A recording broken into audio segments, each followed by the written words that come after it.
Hello, class. This will be the recorded lecture for our last section in our college algebra curriculum, section 8.4.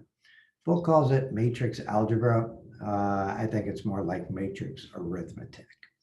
So what we've done in the first couple sections of this chapter 8 is talk about how we would model these linear system of equations using matrices, and kind of explain to you how a computer would be set up to solve these particular problems.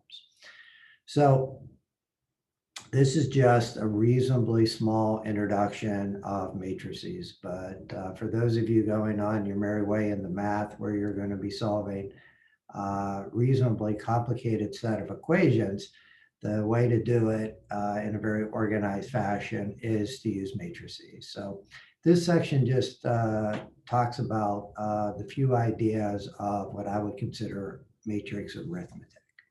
So let's get started. And we'll obviously start with addition, right? But just a couple definitions here before we get started. So we talked about this before, but this idea of an order of a matrix, where you get the number of rows, which is designated by the variable m, and the number of columns, which is designated by n. So we have a 2 by 3 matrix, or an order of 2 by 3. Now, when the n and the rows and the columns are equal, we call that a square matrix. And you'll see that in a lot of applications, square matrices actually end up being part of the model. And so this is something that shows up in the real world quite a bit.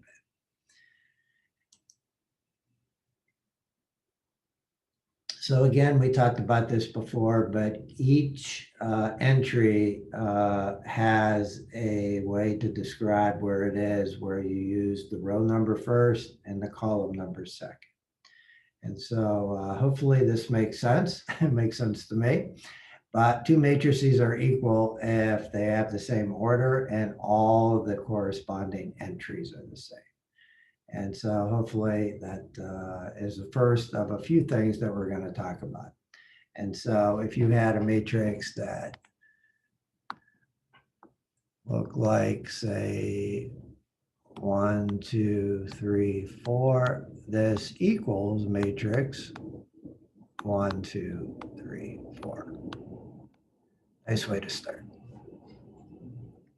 So what we're going to do next now is to show you the addition and subtraction of matrices. And so there's a couple things before you do that, is that when you add or subtract two matrices, the order of both matrices must be the same.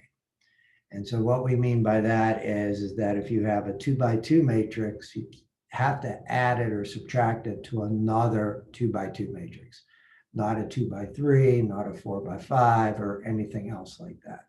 So that's the first kind of constraint that you have with matrix arithmetic here for addition and subtraction.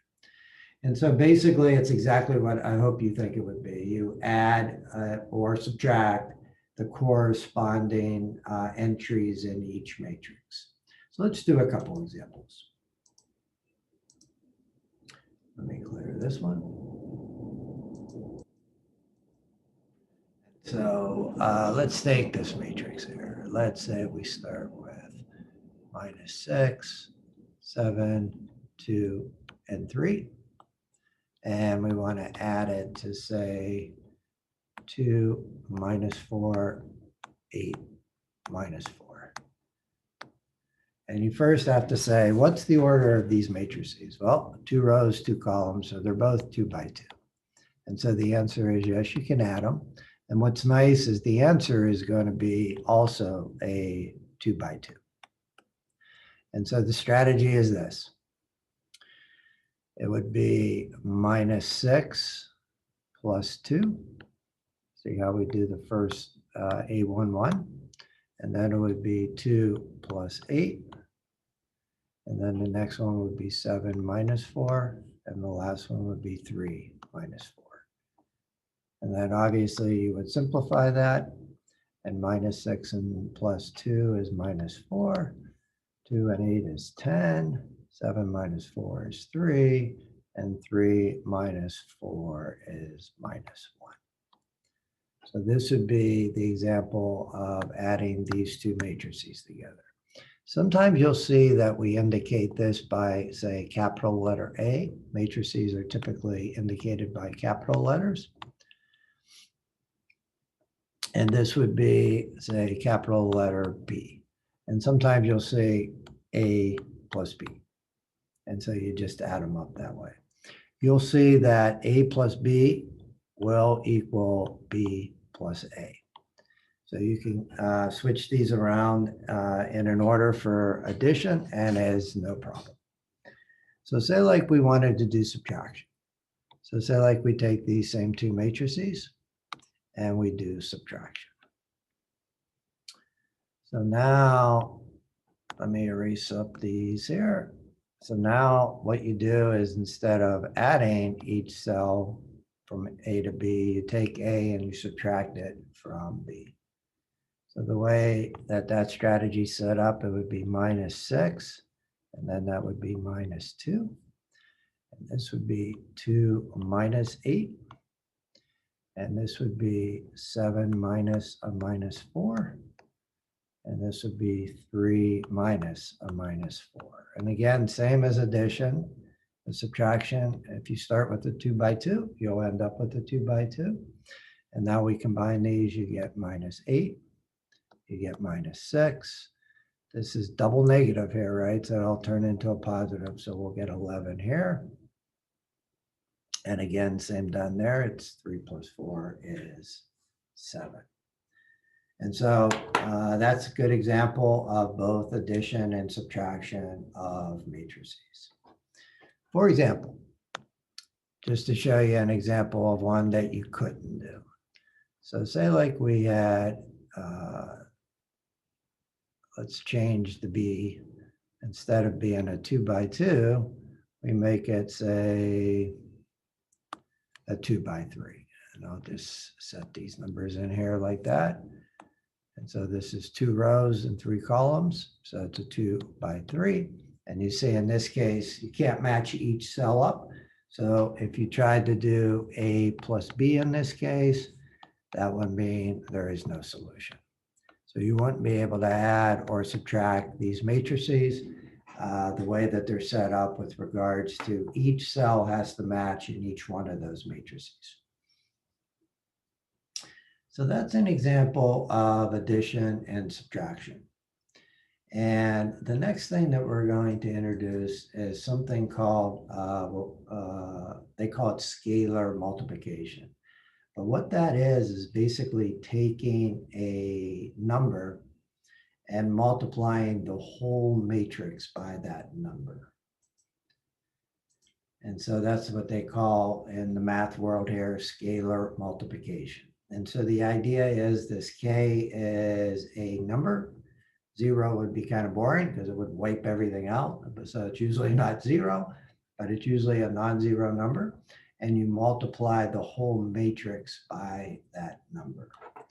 So let's take a couple of those examples.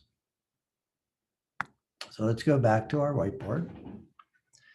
And let's do some scalar multiplication. And so say like we keep these matrices, and say like we take A and we multiply it by 3. So this is the scalar. So that's the K value. So it'd be 3 times A. So if you think about it, you take each one of those entries and you end up multiplying it by 3. So it'd be 3 times minus 6, 3 times 2, 3 times 7, and then 3 times 3. So then you just get out your calculator if you need to, or you could do most of this in your head. Be minus 18, this would be 6, this would be 21, and 3 times 3 is 9. Scalar multiplication. And you could do that with any order matrix. And so let's do one for matrix B. And so if we take matrix B, for example, and instead of multiplying it, let's say we multiply it by -4. Just pick the number. So now we have a little bit more work to do because the matrix is a little bigger, right? But again, you take the first entry and -4. Take 8 times -4. Take -4 times -4. And then -4 times -4 again. And then 3 times -4. And 2 times -4.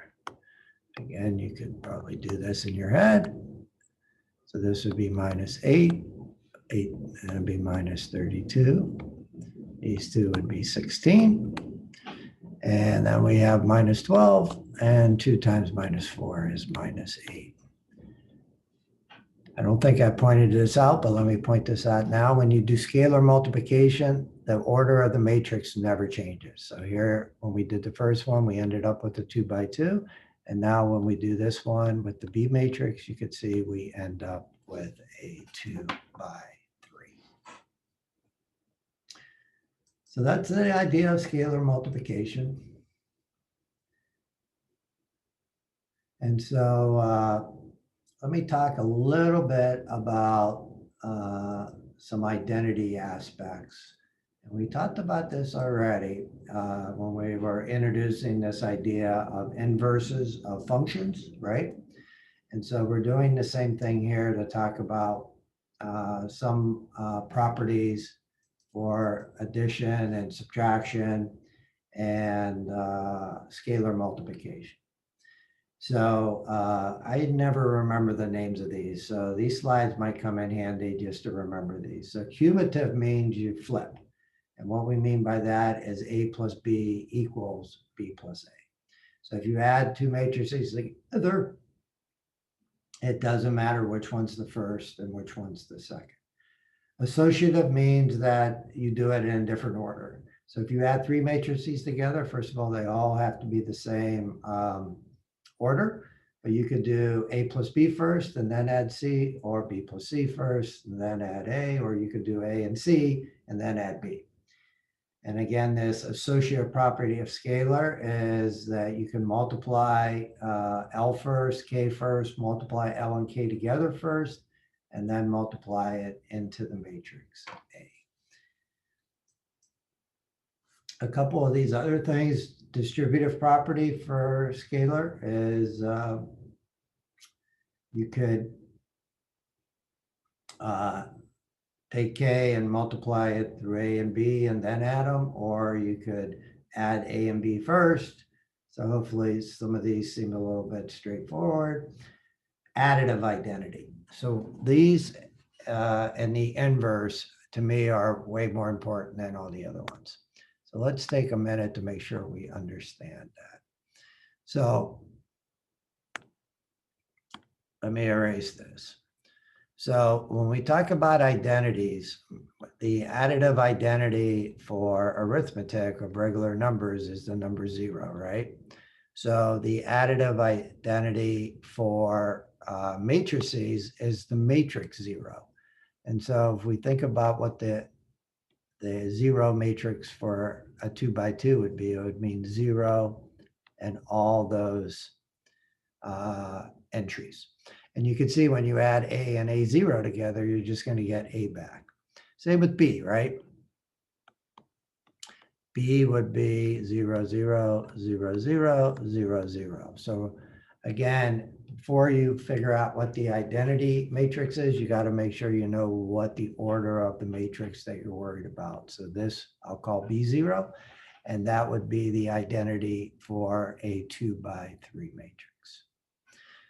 So what we mean by inverse, and again, this idea of an inverse is really important, is that if you take, say, matrix A and add it to its additive inverse,